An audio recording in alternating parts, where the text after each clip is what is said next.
आदिकाल की मतलब सामान्य प्रवृत्तियाँ। ठीक है, पहले पढ़ लेते हैं नामकरण। जॉर्ज गिरसन क्या किया है? चारण काल। राम कुमार वर्मा संध्या एवं चारण काल। रामचंद्र शुक्ल वीर गाथा। विश्वनाथ प्रसाद मिश्र वीर काल। हजारी प्रसाद द्विवेदी आदिकाल। महावीर प्रसाद द्विवेदी बीज ओपन काल। राहुल शंकरतान सिद्ध सामंत काल। रमा शंकर साल बाल्यावस्था। सुमन राजे आधार काल। ठीक है, ये पढ़ चुके हैं।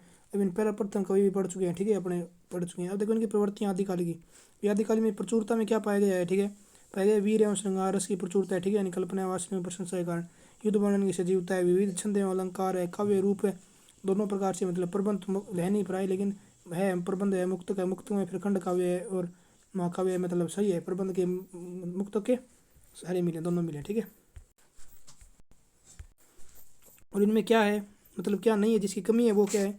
इनमें ऐतिहासिकता नहीं है आदिकाल वालों में, प्रमाणिकता नहीं है, सामाजिकता नहीं है, राष्ट्रीयता नहीं है। ठीक है, और केंद्रीय भाषा का मतलब अभाव है। और ये डिंगल किधर बोली? डिंगल बोली जाती है राजस्थान के ऊपर, वो इधर पश्चिमी वाली। ठीक है, ये कठोर कोमल कठोर होती है, वीर इसमें प्रयोग होती है। और पिंगल होती है राजस्थानी प्लस बरवानी पूर्वी वाली, इसमें क्या कोमल होती है, श्रृंगार होती है, इसकी मतलब भाषा रही है। ठीक है, और काव्य धारा अपन पढ़ चुके हैं। फिर एक और देख लेते हैं, एक पुनः दृष्टि। देखो देखो अभी अपन सिद्धनाथ, फिर जैन, फिर रासो, फिर लौकिक, फिर गद्य प्रवृत्ति, फिर राजस्थानी आते हैं। ठीक है, ये मतलब आते चलते रहेंगे। ठीक है, अब पढ़ेंगे तो अपन सब वर्ष में कौन कौन से आएंगे? अपन स्वयंभू आएगा। ठीक है, विकटों का प्रथम युद्ध था ये, अपन उसका वाल्मीकि ऋषि दोनों समकालीन। ठीक है, पोषित तब आगे पढ़ेंगे अपन उसका वेदव्यास कैसे हैं, स्वाभिमान ने मेरू कहते हैं स्वयं को ये, और त्रिशटी महापुराण जैसे चुरे ग्रंथ है। अन्य में धनपाल, ये ठीक है, तीन तो मुख्य हो जाएंगे। ठीक है, अन्य में फिर सूर्य जोइंदु हेमचंद्र पढ़ लेंगे। और फिर पढ़ेंगे उसके बाद अपन पढ़ेंगे, अब ये अपन पढ़ेंगे, उसके बाद अपन पढ़ेंगे सिद्ध सिद्धों का जन्म कैसे हुआ, अपन उसमें पढ़ लेंगे। फिर ये देख लो ये सी हुआ, मतलब बौद्धों की महायान शाखा से। ठीक है, सिद्ध थे, सिद्ध क्या थे? भी सिद्ध थे, वाम मार्गी थे और भोग प्रधानी थे। ठीक है, भोग प्रधानी योग साधना थी। और उसके विपरीत में डॉक्टर नगेंद्र क्या कहते हैं कि विरुद्ध हुआ था, ना तो उद्भव हुआ था। ठीक है, ये क्या थे? ये थे जो हठी योग साधना, मतलब योग पे अधिक बल देते थे या भोग पे अधिक बल देते थे, ध्यान रखना। ठीक है, देखो अब अंतर क्या था इनमें देखो तो फिर ये प्रथम कवि सरप्पा है, पता ही है। ठीक है, सैद्धांतिक नहीं प्रवर्तक है, सर्वश्रेष्ठ कणप्पा को माना जाता है। ठीक है, और लोईप्पा को साधना में सर्वोच्च स्थान था। ये अपन पढ़ चुके हैं, पढ़ेंगे आगे। ठीक है, और ये देखो ये क्या है? वेद वेद वेद धर्म काम कांड के विरुद्ध, तो मतलब ये भी है। ठीक है, ये भी है। ठीक है, सामान्य सी बात है। ये उल्टवासी शैलियों प्रयोग करते हैं। ठीक है, ये भी करते हैं, ये सदुकड़ी शैली पर अधिक बल देते हैं, ध्यान रखना है। और ये क्या है? इनकी विकृत साधना थी।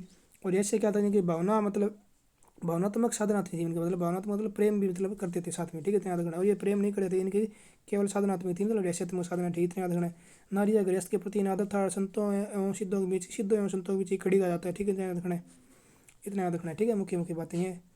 और गुरु की महिमा का वर्णन दोनों ने किया है। ठीक है, इतना याद रखना है। और दोनों में के निम्न वर्णों का प्रवेश दोनों में था। ठीक है, इनमें कुछ शूद्र इनमें भी प्रवेश थे, शूद्रों का प्रवेश इनमें भी था। ठीक है, और ये याद रखना है कि ये सिद्ध जो थे ना, सिद्ध थे मतलब प्रवृत्ति मूलक। ठीक है, और ये थे निवृत्ति मूलक, मतलब वही सेम बात। निवृत्ति मतलब ये दूर भागों काम वासना से, ये मतलब प्रवृत्ति। ठीक है, इतनी याद रखना है।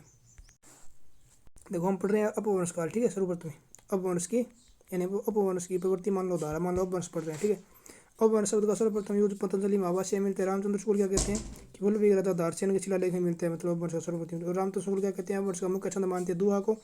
और क्या कहते हैं? जैसे गाह कहने से प्राकृत का बोध होता है, वैसे ही दुआ कहने से अपवंश का यानी लोक प्रचलित काव्य का बोध होता है, इतना याद रखना है। ठीक है, रामचंद्र शुक्ल कहते हैं। और एक याद रखना कि भरतमुनि थे, उन्होंने क्या अपवंश को अपवंश नहीं कहा, उन्होंने क्या लोक भाषा या देसी भाषा का, इतना याद रखना है।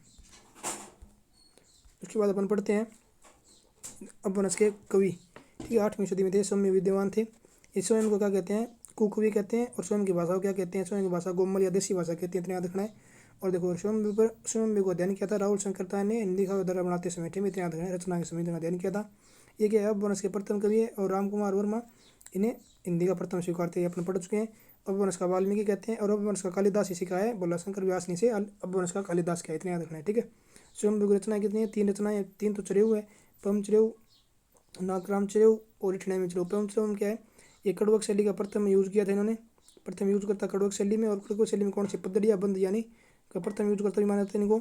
और इनके अनुसार क्या है? सीता जैन धर्म में दीक्षित हो गई तकनीक परीक्षा भाई, ये मानते हैं। ठीक है, और प्रथम यूजर कड़वक शैली का प्रथम यूजर हजारी प्रसाद द्विवेदी से मानते हैं, सरप्पा को मानते हैं, ध्यान रखना है। हजारी प्रसाद द्विवेदी सरप्पा को मानते हैं।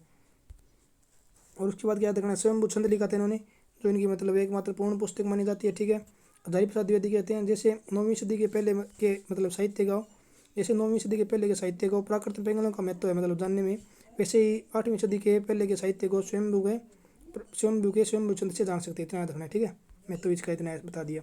अब पढ़ते हैं 10वीं सदी में कौन आएगा? पुष्य। पुष्य क्या है? स्वयं को क्या कहते हैं? अभिमान में रूप कवि कुल तिरप। और काव्य रत्ना कहते हैं। और अपभ्रंश का व्यास कहा जाता है ना, वेद व्यास। शिव शंकर ने इसे क्या कहा है, शिव शंकर ने कहा है बाखा की जड़। और अपभ्रंश का बहुबुद्धि और हिंदी का प्रथम कोई बताइए, शिव शंकर मानते हैं इनको, ठीक है, इतना याद रखना है। इनके काव्य थे, इन्होंने लिखे थे खंड काव्य 2, एक महाकाव्य। खंड काव्य में कौन सा जन्म, ऐसे याद रखना है, जैसे जसवीर चिरयू, ऐसे अणय कुमार चिरयू और मैं महापुराण 63 महापुराण, ये इनके थे काव्य। और ठीक है, अब पढ़ते हैं अपन धनपाल। धनपाल ने क्या लिखा था, धनपाल ने लिखा था 10वीं सदी में थे विद्यमान, भविष्यत कथा लिखी थी इन्होंने। देखो अब यह क्या है, इसको बताएं चतुर्मुख। चतुर्मुख क्या है, पदड़िया बंद का जनक है।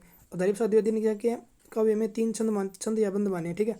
क्या ये तो 2 छंद गे पदबंध और पदबड़िया बंद, ठीक है। अब ये क्या करते हैं कि ये क्या करते हैं, जनक तो मानते हैं चतुर्भुज को, ठीक है, ये चतुर्भुज इसके जनक थे पदड़िया बंद के। और उपयोगकर्ता किसको मानते हैं, इन तीनों को मानते हैं, स्वयंभू को, पुष्य को और धनपाल को। और स्वयंभू को क्या कहते हैं, सर्वश्रेष्ठ मानते हैं और सर्वप्रथम मानते हैं। सर्वप्रथम प्रयोग इन्होंने किया था और सर्वश्रेष्ठ मतलब ये मानते हैं, ठीक है। अब आते जोइंदू ने लिखी थी परमात्मा प्रकाश या योगसार, ठीक है। हजारी प्रसाद द्विवेदी इन दोनों को, जोइंदू और राम सिंह दोनों को क्या कहते हैं कि दोनों की प्रवृत्ति है ना निर्गुण साधकों जैसी बताइए, ठीक है, हजारी प्रसाद द्विवेदी ने। और हजारी प्रसाद द्विवेदी इनको क्या कहते हैं, फिर इनको क्या कहते हैं, इनका सवर नाथपंथी से अधिक मिलता है, ऐसे मानते हैं मतलब जोइंदू का, ठीक है, इतना याद रखना है। और राम कुमार वर्मा क्या कहते हैं कि जैन साहित्य के सर्वश्रेष्ठ रहस्यवादी कवि का है राम सिंह को, जिनकी रचना थी पाउड दोहा, ठीक है। बताइए अब्दुल रहमान के हिंदी का प्रथम ज्ञात मुस्लिम कवि कहा जाता है इन्हें। संदेश रास की इनकी रचना थी। और इस डॉक्टर बच्चन ने क्या कहा है, संदेश रस वो प्रथम धर्मेतर रास मतलब रास का है, ठीक है, ध्यान रखना है। और नक्श परंपरा का वर्णन किया इन्होंने इसमें। और ये नक्श परंपरा की आगे जगह क्या, रीतिकाल श्रृंगार काव्य का आधार बनी, ठीक है। और षट ऋतु शैली में वीर वर्णन भी इनमें मिलता है, ठीक है, इतना याद रखना है। अब पढ़ते हैं हेमचंद्र ने क्या लिखा था, शब्दानुशासन लिखा था। इसमें क्या है, संस्कृत प्राकृत और तीनों भाषाओं का समावेश किया इन्होंने। इसी कहानी से क्या प्राकृत का प्राणी कहा है किसने, डॉक्टर बच्चन ने, ठीक है, इतना याद रखना है। अब आते हैं जिन दत्सूरी ने लिखा था उपदेश रसायन, इसे जैन रस का प्रथम ग्रंथ माना जाता है, इतना याद रखना है। सोमप्रभ ने लिखा कुमारपाल प्रतिबोध। मेरुत्तम ने लिखा था प्रबंध चिंतामणि। प्रबंध चिंतामणि में कुछ दोहे यानी मुंज और मुंज के चाचा भोज के भी हैं, ठीक है, कि कई हुए हैं। और इसी के आधार पर क्या रामचंद्र शुक्ल के इनको यानी कि इन कुछ प्रबंध चिंतामणि को अपभ्रंश के प्राचीन नमूने का है, इन दोनों को, ठीक है। प्रबंध चिंतामणि के दोनों को अपभ्रंश के प्राचीन नमूने का है रामचंद्र शुक्ल ने, ठीक है। और प्रथम कवि भी नहीं मानता, इतना याद रखना है। और इसी से क्या मानते हैं, दुआ विधा शुरू मानी जाती है, मतलब, ठीक है, इन दोनों से दुआ विधा की शुरुआत मानी जाती है। अब बताते हैं सारंगधर ने क्या लिखा था, सारंगधर ने लिखी थी सारंगधर पद्धति यानी सुक्ति साबरमती का संग्रह था। और रामचंद्र शुक्ल क्या कहते हैं, रामचंद्र शुक्ल कहते हैं कि इन्होंने ये मीरा शोली का मतलब मान लेते हैं, इसके आधार पर मानते हैं, ठीक है। और हजारी प्रसाद द्विवेदी क्या कहते हैं, हजारी प्रसाद द्विवेदी कहते हैं इन्होंने प्राकृत पेंगलम का संकलक मानते हैं, ठीक है, यानी संकलन किया था प्राकृत पेंगलम का। और प्राकृत पेंगलम में किसकी रचनाएं शामिल की जाती है, इसमें शामिल है विजब, याद रखना है, ठीक है, विजब, विद्याधर सारंगधर जज्जल बब्बल की रचनाएं, ठीक है। और प्राकृत पेंगलम की टिक्का लिखी थी बंशीधर ने, ठीक है, बंशीधर कोई विद्वान था। और प्राकृत पेंगलम पे प्रभाव किसका है, पश्चिमी हिंदी का, ये कहते हैं डॉक्टर बच्चन सिंह, यानी पश्चिमी हिंदी से प्रभावित है प्राकृत पेंगलम। और पूर्वी हिंदी का प्रभाव कहाँ पे देखने को मिलता है, ये मिलता है वर्ण रत्नाकर और उक्ति व्यक्ति प्रकरण, ठीक है, इनमें देखने को मिलता है।